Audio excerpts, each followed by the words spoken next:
I remember the sound more than the words. The metallic clink of my fork against the plate when I set it down. The faint scrape of my chair on the hardwood as I stood. The silence that followed, sharp, deliberate, louder than their voices could ever be.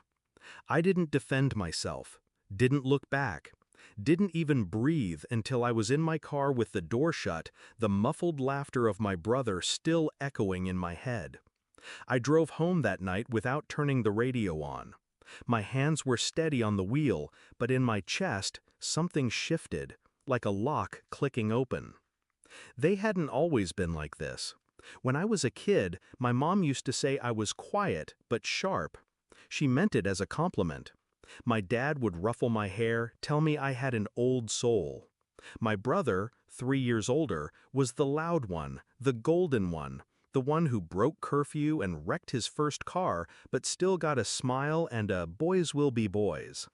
I didn't mind the imbalance, not back then. I studied, I worked, I stayed out of trouble. I thought, naively, that doing everything right would keep me safe from their cruelty. But things changed when my dad's business started slipping. Money got tight. Suddenly my achievements didn't matter. My quiet wasn't sharp anymore. It was ungrateful. My independence was selfish. My brother's recklessness became stress. Mine became burden.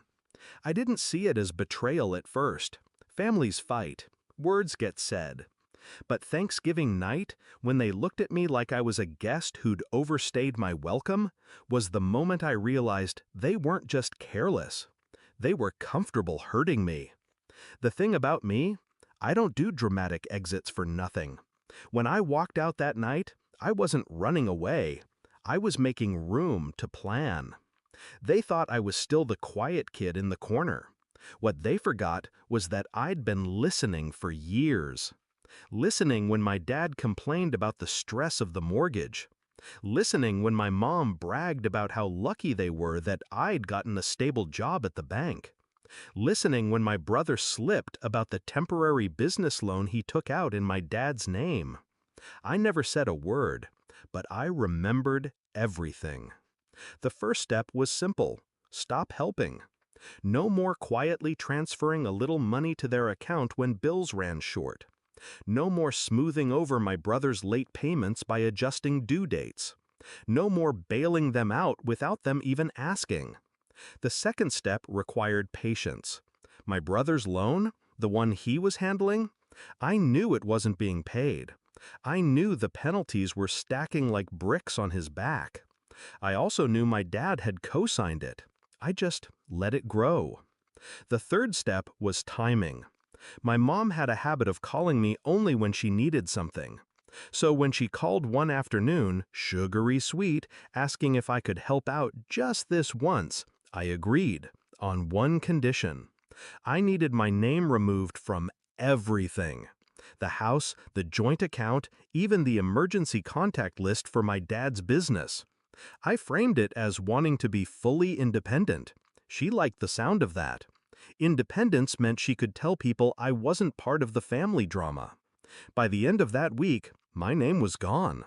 Then I waited. It didn't take long.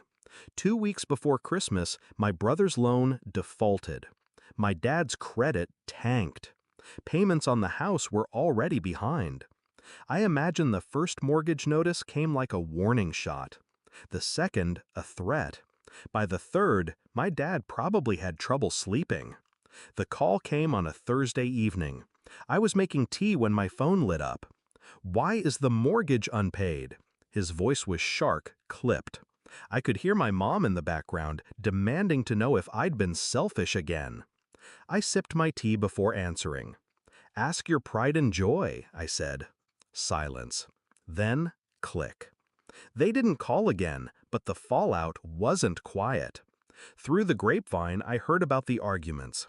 My brother blaming my dad for co-signing. My dad blaming my mom for defending him. My mom blaming outside influences.